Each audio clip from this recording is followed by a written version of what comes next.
嗨，朋友们，大家好，我是乌鸦三语。本期节目我要和朋友们说清楚一个事情：疫苗到底是打还是不打？其次呢，因为一件事情，我真心的要去表扬一下共产党政府，这绝对不是说反话。再往后呢，我将会跟朋友们一起分享全世界各个国家对于打疫苗的态度究竟是怎么样的。最后呢，还有中国香港林郑月娥刚刚颁布的一道非常奇怪的法令。好，请朋友们听我慢慢道来。那今天不讲武德的可不光是共产党政府啊，全世界的这些政府啊都是一模一样，都不是什么好鸟。这样一来呢，共产党就会对他们说，你看我在国内是要收600块钱的，这疫苗是好东西，是值钱货。再说了，这个世界上哪有说不给我权利，只让我去尽义务？这些风险对于政府来说是可以被忽略掉的，因为它就是代价，它就是那个小数点背后0.0几的可能性。体制内的这些赵家人啊，为什么这些人他们都不去打呢？他们对这个疫苗不信任，他们对中国这个……嗨，朋友们，大家好，我是乌鸦三语。自从疫情爆发以后啊，全世界的人民都在等着疫苗。现在呢，疫苗已经出现，但是呢，通过新闻报道，还有我们身边能接受到的这些信息，看起来呢，人们似乎对疫苗的安全性还不是很放心。大家呢似乎对现在马上就走出门去注射这个疫苗热情还不是很高。这样的现象它不光出现在中国，而是全世界范围内都出现了。人们呢都倾向于先观望一下，再看一看，等有更多的人去注射了以后，并且呢验证了它是安全的，然后我们再去注射。这是所有正常人类的正常的心理预期。在西方国家的往常的疫苗研发案例里边来看呢，一款疫苗从它开始研发到大规模大范围的开始上市使用，它通常这个周期有10年之久，有的呢甚至要10几年的时间。为什么需要那么久呢？首先呢，它因为使用的受众实在是太广了，像这样大流行的病，整个国家甚至整个世界的人都要来用这个东西。如果说它有潜在的风险，它可能会给我们带来亡国灭种的灾难，甚至是对我们整个物种都造成很大的灾难。所以在全世界的科学家和病毒学家的眼睛里边啊，疫苗的研发一定要遵循科学的流程，经过足够多的临床观察和实验之后，才能进行最终上市的申请。一旦哪一个流程发现有问题了，那立刻就要推倒，从头再来。我们经常会在新闻上听到的临床几期实验这样的说法。一款疫苗的研发呀，它从实验室走出来以后呢，它首先要先进行动物的测试，在动物身上先确定它达到了设计的预期，这时候呢才可以进行第一期的临床实验。因为未知的风险还挺大，所以呢，第一期临床实验通常只针对几十个人，而且是针对健康人。接种以后就观察这些健康人有没有出现什么不良的免疫反应啊之类的这些事情。如果说达到了预期，然后才能进入第2轮的实验，以此类推，从第2轮、第3轮，有时候还需要第4轮的临床实验。而且呢，测试的人群从一开始的几十人、几百人到几万人、几十万人不等，通过了这些所有的考验之后，它才能真正的上市。在前边说的这些临床实验里边啊，每一期都要几个月的时间来完成它的观察，出现了任何的问题，它立刻要回到实验室状态，也就是回到第一步，从头再来一遍。所以啊，这就是疫苗研发为什么如此之慢的原因，因为呢，它就是一个不断试错的过程，一个不断的在失败里边去探寻成功的一个过程。所以啊，我们真的应该向全世界的这些科学家们致敬。现在的现实情况呢是，每一个国家的政府，每一个国家的执政党，他们呢都在期盼着这个疫苗的出现，尽快的终结这场瘟疫，让自己的国家和整个世界的这个经济情况呢好转起来。在这些政治力量的敦促之下呢，疫苗的研发时间啊，从以前的10几年，现在缩短到了最短的6个月到3年之内，这就是政府给科学家们提出来的要求。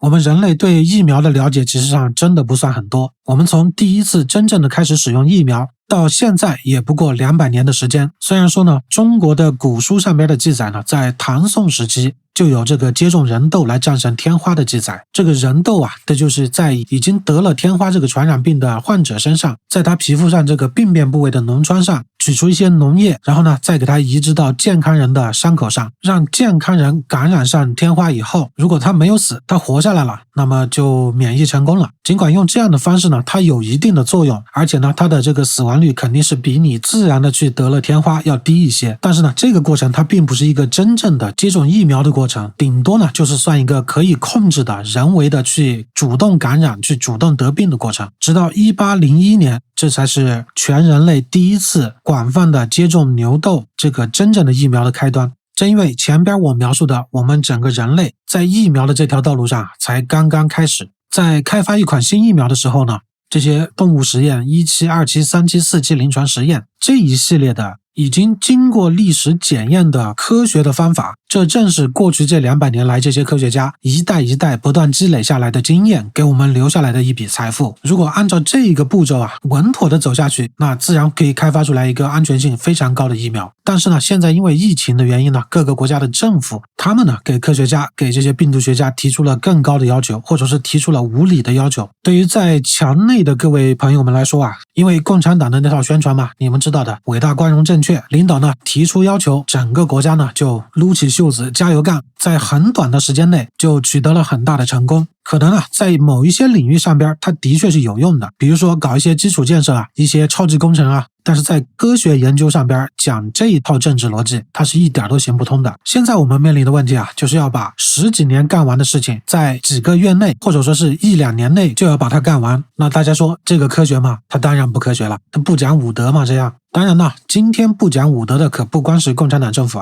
全世界的这些想抢着把疫苗给打到老百姓身体里边的这些政府都是一模一样，都不是什么好鸟。按照 WHO 世界卫生组织的说法，只要这个疫苗的有效率能够达到50%以上，那它就是一个合格的疫苗。大家肯定在心里边想，它怎么这标准那么低我刚刚看到这个消息的时候，也跟大家同样惊讶，它就是那么低。首先以当权者、当政者、统治者来看这个事情，哪怕是只有50%预防程度的这样的疫苗，只要给人民打进去以后，那一半的人他就不会得病了，他的经济生活就正常了。那同时带来的风险是什么呢？就是这些不可控的副作用。现在大家可以在 Google 上面搜一下这些就是疫苗的副作用引起的这些并发症，会很可怕的。这些脸部扭曲还有身体截瘫还有失明什么乱七八糟的，反正挺多的。当然这些东西它都是偶发性的，就是说它的发生率非常的低，你可能接种几万人几十万人出一个，这是有可能的。但是呢，老百姓谁也不愿意打一针疫苗就变成这样，对吧？对于新冠这个东西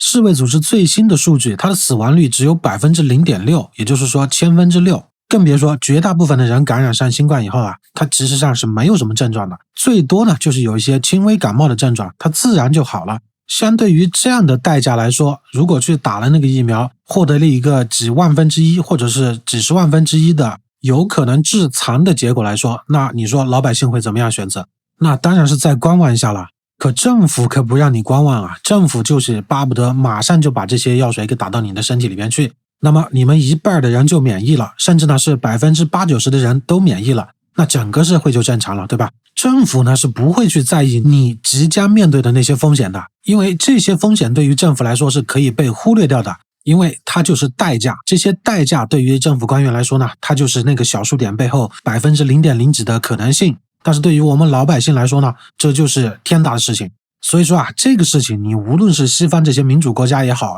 还是中国这样的集权国家也好，老百姓都在面临同样的问题。这样的副作用和并发症呢，国内也有，但是呢，因为中国的这个舆论封锁嘛，不让这些不一样的声音给报道出来。就在这几天在 Twitter 上边有好几个因为孩子去打了这个疫苗以后引起的并发症，有些呢是瘫痪，有些呢是失明，反正呢他们想去跟国家维权，但是呢国家不理他们，不屌他们，并且呢封锁他们这些新闻和消息，他们没有地方发声，就跑到推特上边发了很多就是维权的信息，需要扩散的信息。因为我无法去验证他们这些事情的真实性所以在这里我也就不更加多的去渲染这个事情。但我相信这个事情肯定是有，而且还不止一个。这几天中国在疫苗这个问题上边又搞了好几次新闻自己打脸的事情。因为10月22号中国的外交部呢刚刚才说要无偿的对发展中国家捐赠新冠疫苗，并且呢达到年产量6.1亿支。但是呢，一个星期以前，中国呢又突然向德国订购了1亿支疫苗，这一进一出2个新闻啊，就让人有很大的想象空间。有人呢是说中共啊，因为自己的这个疫苗步子迈得太大，他们自己都不敢用，所以呢就进口了1亿支给赵家人呢先使用，这呢是给这些党官们的特供。不过根据这几天在 Twitter 上边能看到的一些已经流传开的资料来说呢，似乎这些赵家人他们自己也不是很信任这个疫苗啊，就不管说它是国产的也好还是进口的也好，他们都不想去打。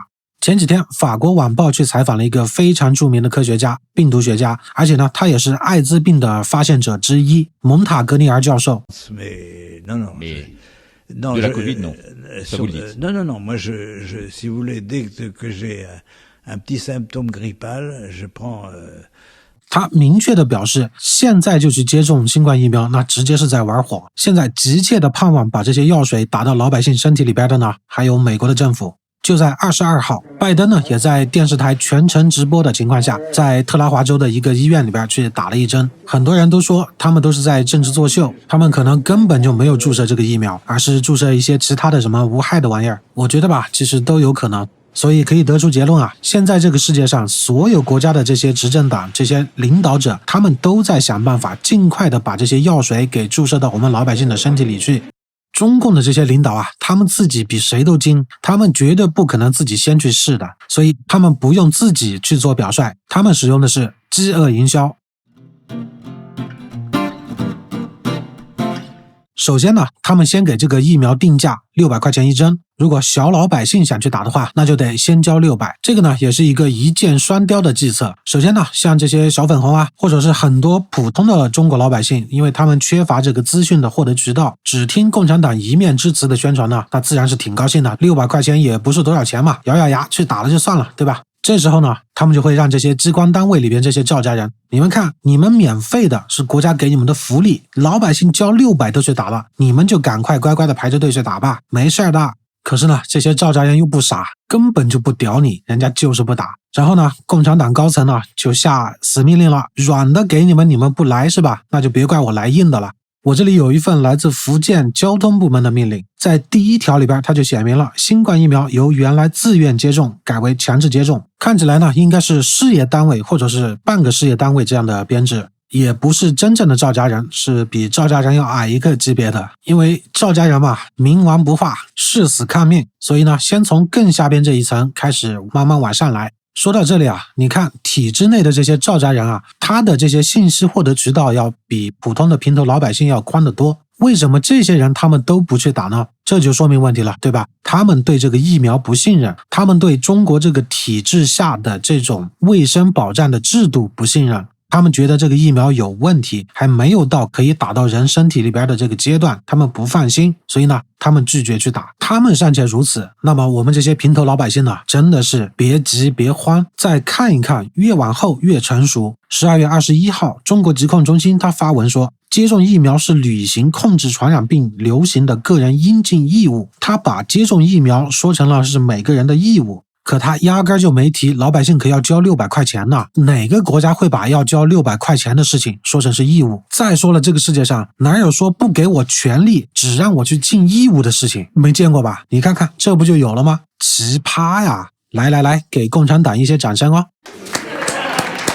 10月9号的时候，有一个不错的人大代表呢，为咱们人民提案，他说呢，要把这个新冠疫苗纳入全额报销。可是呢，国家医疗保障局直接拒绝了。他们说呢，因为人太多了，现实情况不允许，没那么多钱，你们还是老实交600吧，别再想有什么花花肠子了，不可能的。好，下面咱们看一下，同样是想尽快把这些有风险的疫苗打到老百姓身体里边去的，咱们的邻居日本政府他们是怎么做的？首先呢，疫苗免费，这是毫无疑问的，这也是世界上绝大部分的国家和政府所能做到的事情。其次，一旦因为注射这个疫苗所带来的副作用或者是并发症，那么政府承担一切责任。大家看，这才是一个有担当、一个负责任的政府的所作所为，而不是像共产党政府那样一刀切，对吧？下一个行政命令，这就是强制接种，你要是不接种，那么你就不要在我单位干了，你就辞职吧，对吧？这是多么傲慢、多么无理、多么践踏人权的一个规定啊！所以说啊，没有对比就没有伤害。好了，这个共产党该骂的也骂过了，但是呢，我现在有一个小小的转折，我是想表扬一下共产党政府。这里可不是说反话，我是真心的要表扬他们。他们这个600块钱政策定得非常的好，因为现在国内的疫情，说实话，它确实没几个人感染。因为听我家里边的亲戚说啊，他们出去这些熟悉的商店啊、小超市买东西的时候，他们都不戴口罩的。前段时间呢，我一个劲儿的鼓动他们一定要戴口罩，千万不能脱。但是呢，他们就说真的没有人在戴口罩了。如果他们戴着口罩去商店里边、去这些便利店的话，反倒还引起别人的奇怪了。从这些事情啊，我完全可以侧边的印证，在国内真的很安全。在这种情况下，中国共产党政府呢，他用600块钱的这个政策去限制了人们打疫苗的热情，就是你们这些老百姓啊，你们先别忙着来打。现在这个疫苗呢还不成熟，但是呢这个话我不能跟你直说，你们呢想好了再来，对吧？现在是要交600块钱的，你别脑子一热就过来打了，先别来，他们就这意思，对吧？对于中国人来说啊，只要交钱的事情他肯定是不干的嘛。这样一来呢，共产党政府啊，他们在国际上在对外对这些穷国家输出疫苗的时候就不会再被骂了，对吧？这些穷国家就不会指着他鼻子说，你看你们自己生产的疫苗连你们自己国内的老百姓都不打，你就来卖给我。这样一来呢，共产党就会对他们说，你看我在国内是要收600块钱的，这疫苗是好东西，是值钱货，我出口给你，我可是贴着本给你们出口的呀。这样一来啊，这些穷国家们也就没话说了，也就纷纷的变成了共产党政府的实验品。等到实验的数据够多了以后呢，再慢慢的向国内的老百姓开放，或者说用降价的方式，或者是用免费的方式，反正时机到了他们会做的。这事情啊，你要说他真是一心为了老百姓呢，这也真是谈不上。是因为这个疫苗的开发呀，从10几年突然就压缩到了几个月，你想想看这里边的风险，他们自然是知道的。如果搞出什么群体性的事件，他们自己更麻烦。所以呢，他们就用这600块钱的政策，先把老百姓稳住，先出口，看看国外这些穷兄弟们打完以后是什么效果。效果好的话，我再开放给国内的老百姓，这样呢，他们也安全，老百姓也安全。这个事情啊，是碰巧了，老百姓的利益和共产党政府的利益重叠了，所以呢，他们顺水推舟做了一次好事。在10月份的时候，王毅呢对柬埔寨进行了正式的国事访问，在金边会见了柬埔寨的副首相。他在这个会议上边就说啊，中方将继续支持柬方抗击疫情，优先向柬方提供疫苗。可是呢，打脸的事情来得非常快。12月15号，一向对中共比较亲近的柬埔寨政府周二表示呢，只会使用国际认可的疫苗。柬埔寨的总理洪森在接受记者采访的时候，他直接就说，他只会相信和接受世界卫生组织 WHO 批准的疫苗。他还说，柬埔寨不是垃圾箱，也不是疫苗实验的地方。大家知道为什么洪森这么精明吗？因为洪森祖籍是广东的嘛，他就是个中国人嘛，中国人当然知道中国人的套路了，他才不上当呢，好吧。好，话说了那么多，我就是想跟各位朋友们传达一个消息啊，现在疫苗真的不成熟，就算共产党政府他都不鼓励你现在去打，他们的政策就是这样定的，大家应该擦亮眼睛看清楚，别自己一冲动去交个600块钱就打了，没必要，还没到时间的。需要提一下的是，最近林郑月娥颁布了一个令人非常费解的疫苗接种的规则。香港呢，同时向3个公司购买了疫苗，中国大陆的科兴以及复星医药，然后进口的呢有辉瑞的 mRNA 疫苗，而且呢就在刚刚，香港呢又与阿斯利康公司购买了750万支疫苗，也就是说4个公司，2个进口，2个国产。但是林郑月娥制定的这个接种规则可就有问题了。他不让香港市民去自主的选择我要接种哪个公司的疫苗，也就是说大家到了医院以后呢，桌子上放着4种疫苗，那个护士随机拿到哪一种你就得打哪一种，这不就有问题了吗？像科兴这样的疫苗呢，它是灭活疫苗，还有像辉瑞那个是 mRNA 疫苗，2种疫苗的防护能力它是相差很多，而且呢，灭活疫苗对于病毒变异来说它的效果很有限，但是呢 mRNA 疫苗对于变异的病毒来说它效果会好许多。从香港老百姓的角度来说啊，谁都不差那点钱，谁都想打效果更好的疫苗，但你这样一弄，那你让人民怎么办？让他们去医院里边去打起来吗？你怎么当的你的这个特首？你看看人家旁边的澳门同样是准备了3种疫苗，有国产有进口，但是澳门的规定呢，老百姓可以任意指定你想打的公司的疫苗，这才是有执行度的政令嘛。你看在中国大陆，共产党政府都用600元政策来降低老百姓去打国产疫苗的人数，你林郑月娥在香港你怎么会做这样的事情呢？好的，本期节目就说到这里，咱们下期再见 ，Peace。